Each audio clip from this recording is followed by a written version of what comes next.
వెళ్ళారు. భోజనం పెడతావా అని అడిగారంతే.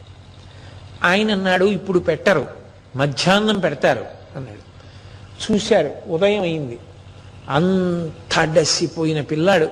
ఎప్పుడో ఇంటి దగ్గర మధురైలో బయలుదేరినప్పుడు పినతల్లి పెట్టినటువంటి అన్నం మధ్యలో తిన్న ఒక్క బీరికై ముక్క, అది కూడా.